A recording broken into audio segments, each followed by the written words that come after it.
Good afternoon and welcome to the Public Works meeting for March 20th. I'm Brenda Fincher, Chair of the committee. I have with me Councilmember Marley Larimer, and we have our Chair of our Public Works Division, who is Chad Barron. So, with that, are there any changes to the agenda? No changes. No changes. We are ready for a motion. Chair, I move to approve minutes dated March 6, 2023. Second, it has been moved and seconded to approve the March 6 minutes. All in favor? Aye. Aye. And on from there, we are going to be listening to Susanne Smith tell us about the Washington State Department of Commerce, Mill Creek. There are two different ones that we're going to listen to both of them at the same time, or one right after the other before we take a vote. Okay. Excellent. Thank you. Good afternoon. I have the pleasure of presenting to you today two grants from the Washington State Department of Commerce for the Mill Creek and 76th Avenue South Floodplain Stabilization Habitat Enhancement Project. This first grant is for $980,000. Funds awarded under this grant will be used for capital expenditures to improve habitat and protect against flooding in an urbanized reach of Mill Creek adjacent to 76th Avenue South. This floodplain stabilization and habitat project includes replacement of insufficient culverts to improve fish passage and habitat, including restoration of vegetation and channel capacity and creation of floodplain areas to reduce flood risk. This project is located between 22011 and 22408 76th Avenue South. I will go to the next slide. The second grant is for $1,950,000. Funds awarded under this grant can be used for land acquisition, design, and construction phases of an urbanized reach of Mill Creek adjacent to 76th Avenue South between 22011 and 22408 76th Avenue South. The project includes floodplain stabilization and habitat improvements to Mill Creek at 76th Avenue South by replacing culverts to improve fish passage and restoration of habitat through using native vegetation and improving floodplain areas to reduce flood risk. This project will serve as a benefit to the public by stabilizing the area to protect against flooding and improving the surrounding habitat. And I'm happy to answer any questions. Thank you. Questions from me, my co-hosts? None for me. And in that case, we're going to be doing one motion right behind the other. So, I've got it up. would you like to go ahead and read both of those? Okay. So do we read and vote, Or read one, and then we'll vote, Okay. and read the other. Okay. Chair, I move to accept grant funds in the amount of $980,000 from the Washington State Department of Commerce for the Mill Creek 76th Avenue Floodplain Stabilization Habitat Enhancement Project. Amend the budget, authorize expenditures of funds, authorize the mayor to sign all necessary documents subject to final terms and conditions acceptable to the city attorney and public works director, and to ratify all prior acts consistent with this motion. Second. Actually, since you're here, why don't you go ahead and second? Second. It has been moved and seconded twice. All in favor? Aye. Aye. So that will take care of the first one. So we have moved that we will accept the $980,000 for the stabilization project. And now on to the second motion. Okay. Here we go. Chair, I move to accept grant funds in the amount of $1,950,000 from the Washington State Department of Commerce for the Mill Creek 76th Avenue South Floodplain Stabilization Habitat Enhancement Project. Amend the budget, authorize expenditure of funds, authorize the mayor to sign all necessary documents subject to final terms and conditions acceptable to the city attorney and public works director, and to ratify all prior acts consistent with this motion. Second. It has been moved and seconded to accept the grant funds in the amount of $1,950,000 from the Washington State Department of Commerce for the Mill Creek project. All in favor? Aye. Aye. And that will be moved on to full council. Okay, thank you. So now we have Melissa Dahl coming up, who is going to talk to us about the James Street stormwater improvements and the King County Flood Control District sub-region. And so continue on. The longest title, right? Yes, hello, I'm Melissa Dahl, an engineer in design engineering and public works. I'm here to bring the King County Flood Control District Sub-Regional Opportunity Fund to you. If it sounds familiar, it's because I previously spoke to you back in November of last year with our intention to apply for this fund. The reason I'm calling it a fund as opposed to a grant is that it's not actually a grant in the traditional sense. It's a fund. The kind of the derivative of the money is actually comes via the what they call a reallocation of the portion of the levy funds from the King County Flood Control District. Essentially, they receive money every year from residents all throughout Puget Sound, from King County, and then they take 10% of those total funds, and then they reallocate it to all the different communities that are a part of it. So the $6 million is all the money that they have for the fund, and then they break it down based on the size of the community and how many people are within the levy. So for us, it's about $225,000 every year. That's a pretty consistent fund. We've used it in the past for other projects. We do still have to apply for it. Project really still has to be either environmental or stormwater driven, but so long as we stay within those bounds and we've applied for it, gone through the proper channels, we're pretty guaranteed to get that money. So we applied back in November, and we found out at the start of this year that that money had been approved and that we'd be receiving that total amount of money. So now I'm here to share what we intend to use it for. So this is James Street, and a very familiar portion of James Street I think we've all seen before. We frequently get flooding along James Street, specifically in the southernmost lane. We get a lot of temporary road closures. I think we're really familiar with the full road closures, but what's a lot more common out there is when we have a singular lane impacted, usually right after the storm. And a lot of the issues with that is because we don't have proper conveyance in that area. So we have the pump station nearby, which is where this water drains to, but we're not able to get it draining as quickly as the pump station can work to. So what we're bringing this money for is to address this specific issue. It's not going to address all the flooding on James Street.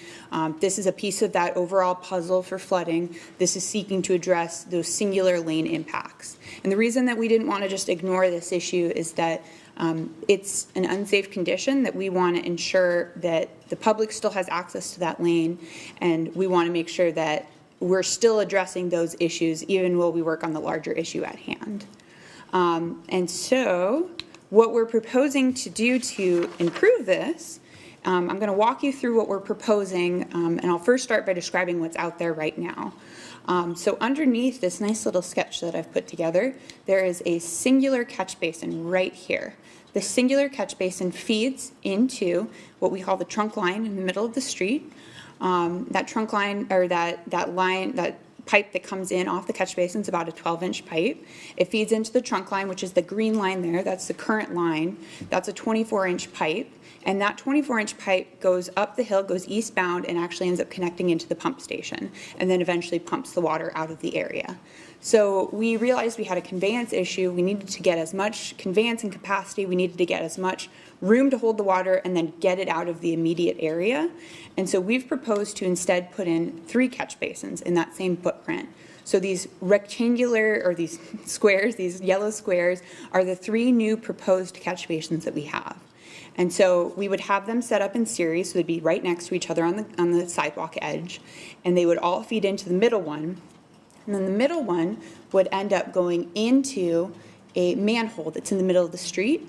The manhole is significant because our operations crews, when they go out there to do maintenance in this area, it's very difficult for them to work in the middle of a pipe that is completely just a pipe all the way through. The way that they actually do maintenance is they have to open the manhole hatch, go down there and clean things out that way. So this will provide added maintenance benefit for our crews and will allow them to be able to go out and address issues if things come up in the future with impacts in this footprint.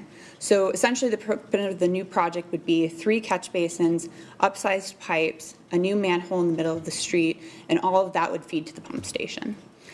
We are currently going to be lumping this project into the 2023 water main replacement project. We're getting very close to bidding that, so that'll be something you see here probably in the next month or so. So we're going to be doing this construction this summer, and that's what we're looking at right now. I'd be happy to answer any questions you have. How much improvement do we anticipate getting? Will it reduce the number of the standing water by inches, or will we see fewer days of standing water? Yeah, it should come down to time, duration that the impacts happen. So one of the things you'll see in these last pictures is it looks sunny in the background. So this is well past the storm. And so the idea is that it will help get the water out of there quicker. In the same way that the pump station has provided a lot shorter impact period compared to when we didn't have the pump station. This is going to make sure that things drain faster, and so that while we might still have some of those impacts, they're not going to be there quite as long. And that's the way that we're aiming to address this issue. Great, thank you. Mm-hmm.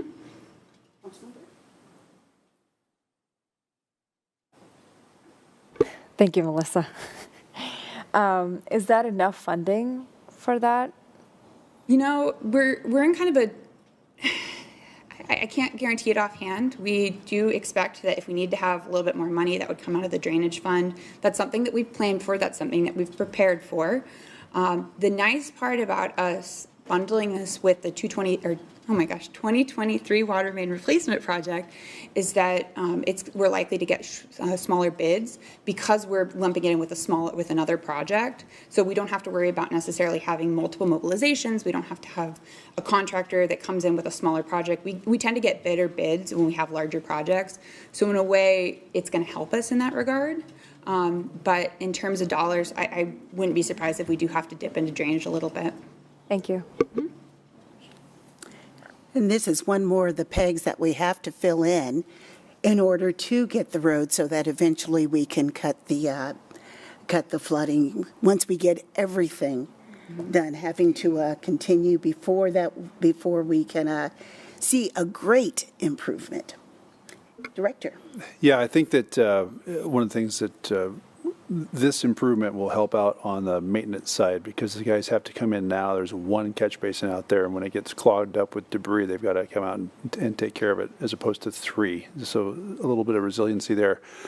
And then the main focus will be after this is just getting the permit so that we can go in and reestablish Mill Creek and get it dredged out and planted the way we want to, which is what really will help take care of the flooding issues through there. And that's the same for the flooding a little bit further over Kennebec. We haven't forgotten about them. No, not at all. We are still working toward getting everything taken care of in that zone. It's just taking time and money. So, all right, we are ready for a motion. Chair, I move to accept the King County Flood Control District Sub-Regional Opportunity Fund allocation in the amount of $225,308 for the James Street stormwater improvements, amend the budget, authorize expenditures of funds, and authorize the mayor to sign all necessary documents subject to final terms and conditions acceptable to city attorney and public works director. Second. It has been moved and seconded to accept the allocation amount of $225,308 for the James Street project. All in favor? Aye. Motion passes. We are now on to Tony Donati, who's going to tell us about the solid waste rate change. Right. That was difficult for some reason. Tongue twister for sure. Yeah. Thank you, Madam Chair, council members. It's an honor to speak with you this afternoon. My name is Tony Donati. I'm the conservation coordinator here in the Public Works Department. And yes, today I'm going to provide you a brief update regarding the solid waste rate charge, as well as a couple updates involving a couple upcoming community events. So this is a reminder to you all and to everyone at home that our rate is broken down into two components. We have the disposal component, which is controlled by King County, and then the collection component, which is controlled by Republic Services, and that's the one we're speaking about today. So in accordance with our solid waste contract with Republic Services, rates are allowed to adjust annually for inflation, based on the 3 Department of Labor Puget Sound price indices.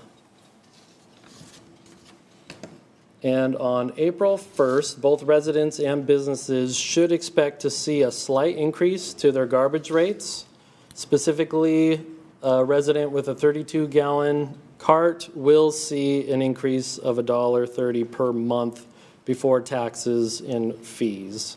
And also just a reminder, these rates include garbage, recycling, and your yard waste cart. So you get all 3 services for this rate, which is not the case in every jurisdiction surrounding Kent. So it's a really good deal. So although the rates are going up, the recycling processing charge is actually decreasing for the 2nd consecutive year, from 63 cents to 26 cents per month for single-family residents. And currently, the charge, this is a single line on their invoice from Republic Services right now, and we get our bills every 3 months. So a charge currently at the 63 cents per month equals $1.89 on your invoice. But again, that's dropping to 26 cents per month. So the charge on the invoice someone will see will be now 78 cents per month.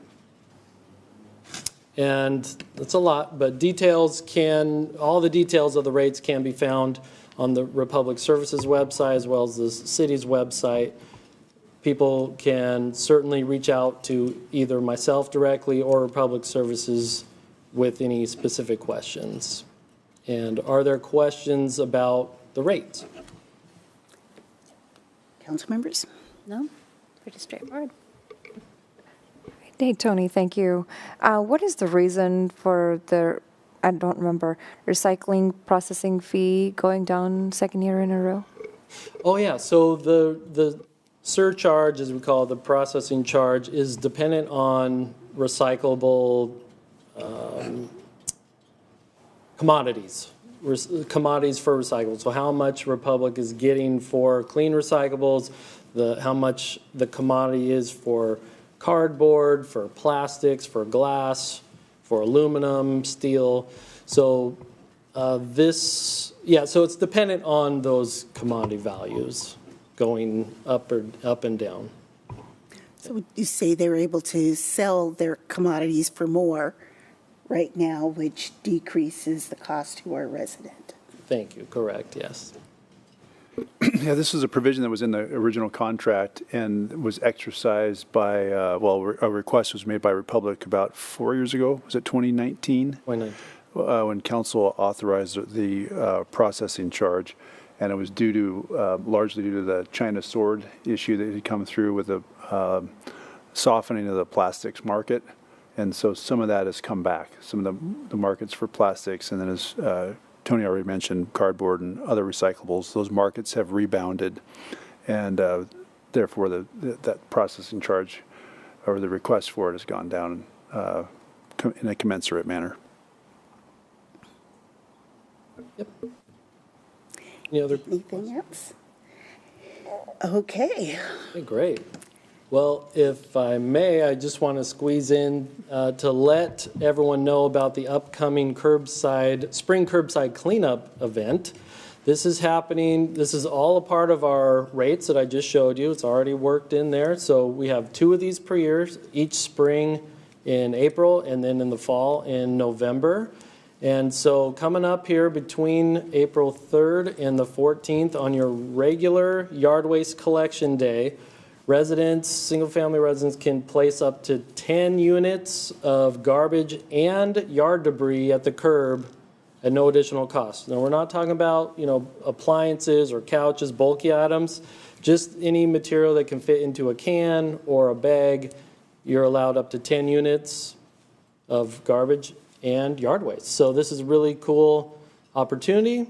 All the specific details are right on our website, thekentwa.gov/talkingtrash. Just click on the spring fall cleanup and you get the full details there. So really a great opportunity to dispose of some unwanted yard debris and any additional garbage. But as we know, not everything really needs to go into the garbage. So this is why I'd like to promote the upcoming mini recycling events. And our first one is going to be on Friday, April 21st. This is part of our Earth Day weekend right here at the Kent Library from 1 to 4. And then in May, on Friday, May 12th, up on the East Hill, the Kent United Methodist Church parking lot right next to the YMCA. And this is a new time for us. It's 9 a.m. to noon, so it's a morning one. But at both of these events, residents can dispose of paint, electronics, TVs, computer monitors, and then documents for shredding. So really great opportunity to dispose of some hard to get rid of items. So yeah, there's 2 of these upcoming, and including the spring curbside cleanup. So any questions about these? Either of my comrades? No? We also, did you mention, see that the library event, the mini recycling event, the home repair, or not just home repair, Right. but we have an opportunity if you have a sewing machine, a light, jeans that are torn. Do you want to talk a little bit about that? Sure, yeah. King County puts on a really wonderful program. They've partnered with the city multiple times over the last several years. This time, King County is working directly with the library. On the 22nd, they're going to be holding a repair event, just like Council President Fincher mentioned. You can sign up, you can Google King County repair events, and you contact King County directly. And just what you said, if you have a small appliance like a fan or a small article of clothing, my son had his hat, really nice hat, ripped in the back. They have really cool sewers that come in. They just sewed it right up, good as new. Saved a lot of money from having to buy a new one. So the point is, don't throw things away. Try to repair it first of all, and then if they can't fix it, then you go a separate route. But this has saved a lot of items. It's a really wonderful event that they put on, and we're real fortunate they bring it here to Kent several times. So thanks for bringing that up. Everything we can divert from the landfill helps. Yeah. Including those textiles. Okay. Any questions, comments? Well, then, I believe that brings us to David Paine. There he is. David Paine is going to talk to us about Transportation Improvement Program. Thank you. Thank you, Madam Chair, council members. Can't hide from the chair. The presentation today, we're updating the Public Works Committee on the Transportation Improvement Program, or TIP. The last time y'all would have, this group would have heard us talk about the TIP would have been the workshop in January to the entire council. So we're really continuing that conversation. And we're here tonight to talk about proposed projects to be added or removed from the TIP. We're doing things a little bit differently this year in that we're giving the Public Works Committee the first cut before we go to the public for the public involvement process. So this group gets to see the projects and hear about them first. Then we will go out for the public involvement and come back to this board with changes to the recommended TIP in approximately a little over a month, incorporating the involvement and the feedback that we receive from the public. But first, the first look. So as a reminder or reorientation of the Transportation Improvement Program, we have, this is a 6-year transportation improvement program required by state law to be updated each year so that we have a continually updated 6-year outlook for the transportation program. It is both programmed and reasonably expected for funding, which means it includes projects that have funding, and it also includes projects that we are seeking funding for through exterior sources like working with our partners and grants applications. So this is what the map currently looks like. We've graded out to kind of give it a neutral tone. And then as we continue to seek partnerships to find funding, we light the projects up as they're funded. And we also have a link to the QR code in the upper right-hand corner. This is the similar story map tool that we used last year for outreach. And we will be updating, and we are updating the tool currently for outreach. If you click on that right now, you'll see the projects from last year. But next, starting tomorrow, you'll see the projects that we're presenting today.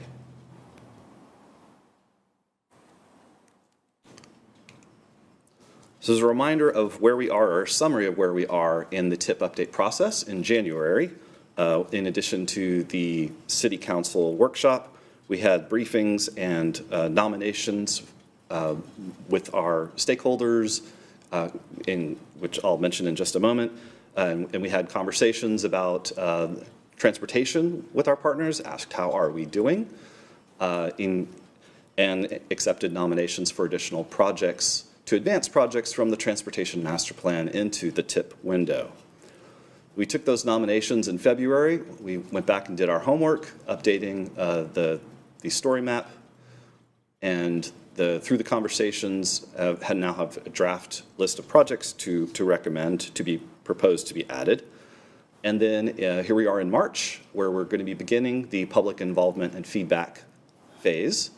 And that includes both the online story map that you briefly had a look at a minute ago, and we'll be going over again, and also an in-person option this year at the Kent Commons. We'll be having a kiosk set up for at least a month, including an open office hours later in April. And really, the public involvement process doesn't end all the way until we get to May with a public hearing on the Transportation Improvement Program before the full council. But before that, in April, we'll bring it back to this board for your recommendations on the draft document, PDF, all of the good detail, cost estimates, mapping for a recommendation to take on to council in May. So with that, there are 3 projects this year we are proposing to be removed from the Transportation Improvement Program. You'll note that 2 of them are mapped. One is not. The one that is not is the Transportation Master Plan itself. So that was one of the projects that was listed in the TIP, and it was completed. This last year, we had a little bit of wrap-up work to do that will help form the framework or the base information for the comprehensive plan coming to y'all this year, coming to this group this year as well. But that project is now being considered substantially complete, and we can recommend it to be removed from the TIP. And 2 other projects are also anticipated to be substantially complete by the time the TIP is adopted. The first, on the left, is South 212th Street. This was a preservation project that was partly funded by the PSRC grant in partnership with the city. This was from approximately the Green River Bridge to the city limits on the west. We also partnered with King County Roads to leverage the contract that Kent let out to find some efficiencies, and they were able to help repave some of the roadway in their jurisdiction as well. The next project, moving to the east, is the northern segment of 76th Avenue South at the intersection with South 212th Street. That project is under construction now, being reconstructed to elevate the roadway and match the roadway segments to the south and 212th to the north. That's considered a preservation and resilience project, which will help remove the roadway from flooding, from quite as high a risk of flooding. And those are both projects that should be substantially complete.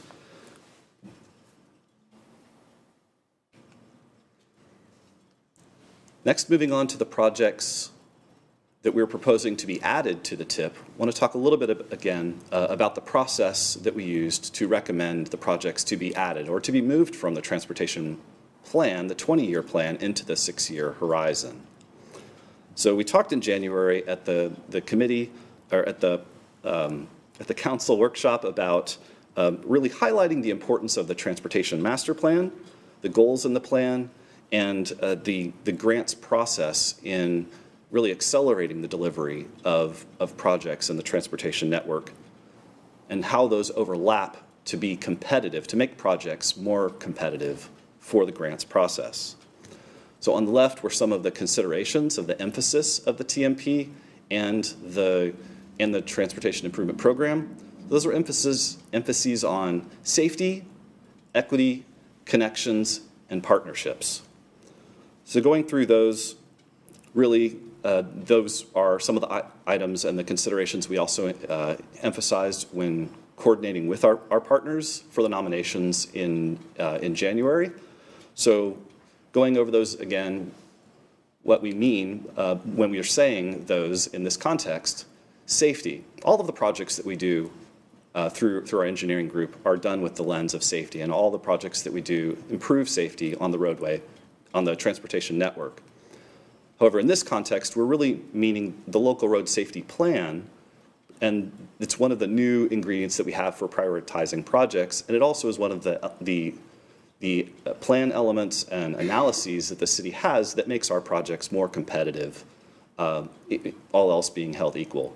This really opens up some more funding avenues through the Washington Department of WSDOT, Washington State Department of Transportation, and it's also increasingly being used by them for projects including bicycle and pedestrian improvements or other avenues. So it's really having increasing dividends. And so it's another lens that we're using to look at, even for transportation master plan projects, to elevate some of those projects out of the list of 100 into the list of 10 and 12 that we're able to look at in a given year. The second item is equity. Equity was a working element of, a foundational working element of the Transportation Master Plan that included a local definition of the phrase underserved populations, and it's also increasingly an element to elevate projects for regional grants. So we use the mapping of demographics from the City of Kent to help also elevate if projects were in locations that had demographics that were slightly above average for the city. Those were also used to help elevate or prioritize some of the lists of projects that we're bringing to recommend. And the third, TMP projects themselves really are the world of projects that we look at. There are both projects that have been vetted through the Transportation Master Plan process. They're the results of those 3 years' conversations, the modeling, the involvement, the feedback, and input from all of the stakeholders that were involved in that process, as well as the adoption by this board. And increasingly, those are foundational projects to qualify for the larger grant programs. So in order to even apply for a project through PSRC or WSDOT for certain calls, you have to have the project adopted in the TMP. So it's really a threshold question: is it in there? So that really forms the world of projects that we're looking at. In addition, we want to be effective and efficient with our grants. So for the grant applications, projects that are a minimum of $800,000 or somewhere below approximately $5 million to $6 million, that's really the window of projects that we find can be funded through at least these two longer lead grant programs. Any questions on that before I advance to the big drum roll for the projects that we're proposing for this year? With that, these are the 12 projects that we're recommending or proposing to be added to the TIP this year. And I'll go through each of them with a little bit more description in turn, but we've got the QR code starting tomorrow. We highly encourage folks to dig in to the story map. We have individual slides on some of the larger projects that are being recommended, and again, the interactive map at the end of the story map that folks can zoom in and click on the individual elements and get more information about those proposed projects. And then there's a link at the end to give feedback on the proposed projects or existing TIP projects too. We're happy to take any and all input. So at the top, starting from the top of the map, the 2 lines in blue, those are our preservation and resilience projects. So the first is South 196th Street from the Green River Bridge to East Valley Highway. That is The City of Kent has been very successful in pursuing exterior funding, grants leveraging for preservation projects, and this would be the next project to tee up for those competitions, would be the 196th corridor. And the one to the south of that would follow expectantly. We're expecting within the 6-year horizon to apply for the south to 228th Street corridor. A number of the bridges have been improved, or new bridges on the 228th corridors. We're constructing and completing that corridor, really a regional corridor from east to west, or from west to east through Kent. But there's still some sections of the roadway that are deteriorating, and we would appreciate leveraging some of those regional funds to do reconstruction, full road resurfacing. Moving down on the list, there are 2 safety projects we want to highlight. The first is the Willis Street and 2nd Avenue Enhanced Crossing. So this is the little Cheerio down here on Willis Street, or State Route 516. Between 2nd Avenue and Central, this would be for an enhanced crossing of the roadway north and south, probably with a rapid rectangular flashing beacon, as we've been installing successfully elsewhere in Kent.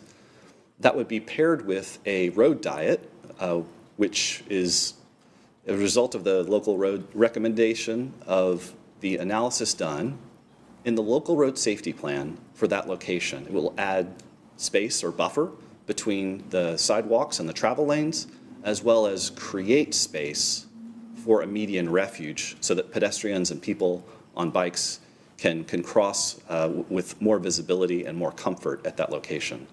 This is also one of the projects we mentioned in January that was plucked out of our local road safety plan application to WashDOT as one of 5 projects statewide for a new funding program by WashDOT that's currently, the funding for which is currently sitting with the legislature. So we're really proud that that project was nominated, and again reinforces the importance of partnerships between us and our fellow agencies. The second project under the safety category is for 64th Avenue and South 236th Street. This is a location that's called out for a full signalized intersection in the Transportation Master Plan, and the city has pursued funding through exterior grant opportunities for a number of years. This year we received some feedback that a more competitive project at that location could be a compact roundabout with enhanced crosswalks. So we hear our partners very loud and clear, and so we're recommending that that location be added as a potential grant application approximately a year from now. Moving on to the multimodal category, these are projects in the green color, and I'll start from the West Hill and proceed clockwise. The first is is for a Wreath Road shared use path. This is really the next segment. We've got this east-west corridor, all ages and abilities, alternative transportation mode that's starting to come together through the city of Kent that really leverages and builds on the successes of the Meet Me on Meeker project, including the projects that are underway, under design, and soon to be constructed for Wreath Road going up to 253rd and the section west of Military Road. This would provide the next logical step to connect that corridor, as well as to connect the segment of from 253rd up to Fenwick Park. Moving clockwise to the east, next there's a segment of James Street between Washington Avenue and the Interurban Trail. So this is another project from the TMP that's focused on closing the gap in the bicycle transportation network between those two segments. And in order to move that project forward, we really need a traffic analysis to understand the impacts of the project. So we're recommending to move forward with the traffic analysis at this time. Moving further east, also in downtown, the segment just south of the green Cheerios. This involves multiple streets, and it has to do with improving the connection between the Earthworks Park and downtown. So again, Meeker, Meet Me on Meeker is starting to come together. And so we're starting to look at what comes next to continue that corridor. And so the next logical step to connect between the Meet Me on Meeker project and points east is project P85 in the Transportation Master Plan. Continuing on up to East Hill on 248th Street, this is a project brought to us by the Kent School District. This is to provide a walking path on 248th Street between approximately 112th Avenue Southeast to Sortoon Elementary School. Continuing clockwise around now down to the Green Cheerio at the intersection of Canyon, 104th Benson, 256th, and Kent Kangley.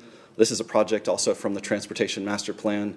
It's a very busy intersection, a lot going on, and it's going to increasingly be important that the intersection function for all modes. So this is a project to evaluate alternatives for improvements to that intersection and potentially go into preliminary engineering and design for improvements to that intersection. But this would also include outreach and involvement, stakeholder involvement for that very important intersection that has to work for so many. Continuing down to and last on the multimodal list, we have the section in green listed for Southeast 259th. That's a section of shared use path that's going to be delivered as part of a flood levee project. So even though it's not technically a transportation project, it is still it's still an important transportation connection. So we're using the Transportation Improvement Program as a way to elevate or highlight those improvements that are being done as part of other programs or projects. And then the last category on the list is our two capacity projects. So the first is you see a number of purple Cheerios at intersections. That represents an intelligent transportation systems that's already in the Transportation Improvement Program. It's listed as Project 47 for adaptive signals control. What we're doing here is we're refining that project and identifying which locations we believe should move forward at this time for the grant applications.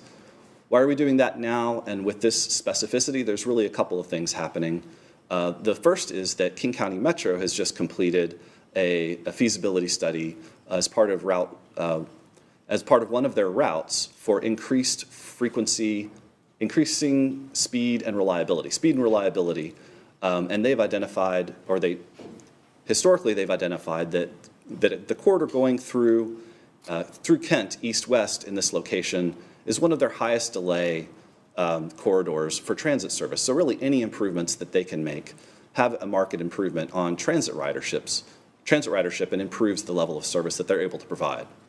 However, transit ridership operating in traffic is still reliant on moving cars as well. So we believe that by including an adaptive signals program with the transit priority program combined and hooking all of these intersections up together would help to improve traffic flow for all modes and most importantly we believe that there will be able to show improvements to air quality, which would allow us to be competitive for certain grants that are available through PSRC in 2024. And then the final project, moving back up to the West Hill, shown in purple there, that is 32nd Avenue South. That is moving a project from the TMP into the 6-year window to construct 32nd Avenue South from 236th Street to South 240th Street as a full street. And that is anticipated to be being completed by others. Whew. Okay, that was a lot of information. So With that, does the board have any questions or on any of the projects or that I can provide more detail on at this time? We'll start with Councilmember Larimer. Yeah, so I have a question. The roundabout at 116th and 248th, that has been on the improvement plan as long as I think I've served. And I drive that route about three times a week, taking kids to different activities.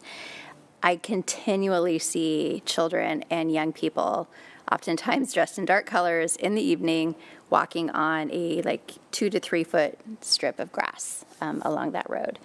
With the addition of these new improvement projects, what happens to our other improvement projects that have safety implications?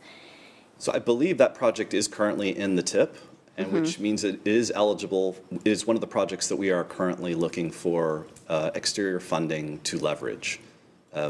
Because that intersection, that potential roundabout relief and some crosswalks there, that would feed, there's 2 churches, a school, the Y. There's just a lot of pedestrian foot traffic, and I've been seeing more and more of it, and it's just, so I guess I just get concerned as we add more projects if we are deprioritizing the ones that exist already.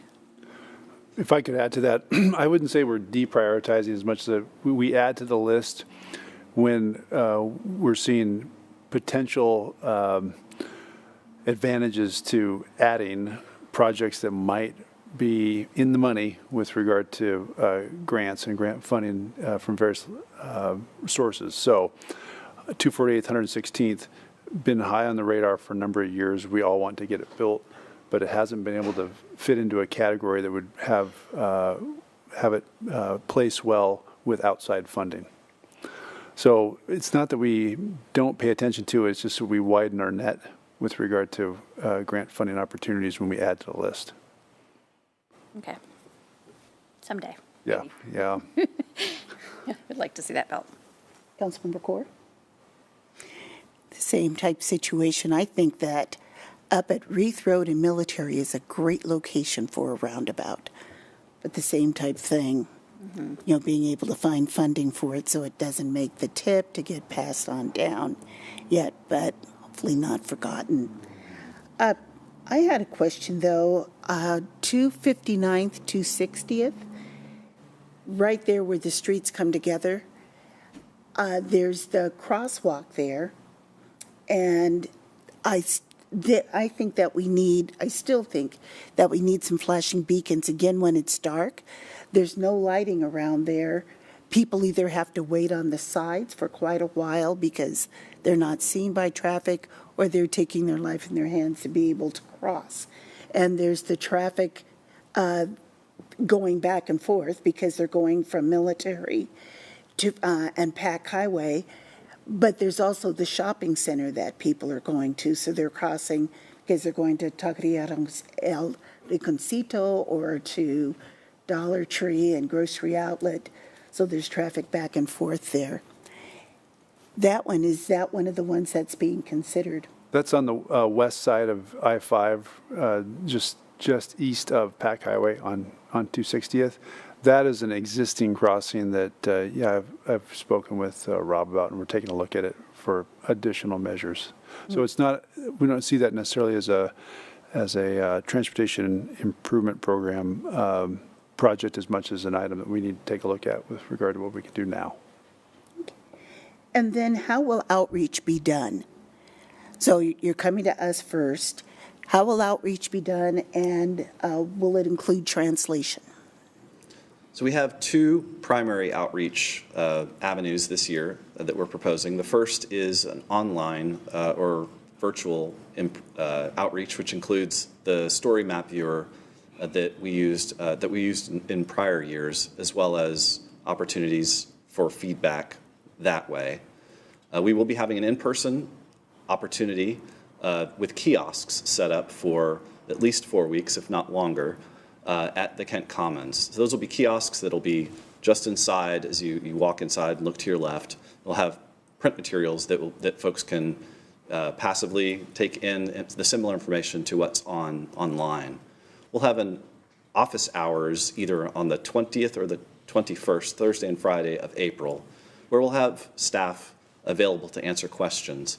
We've been working with our communications department on the translation item, and I believe we might have, looking to my director for additional feedback regarding that avenue.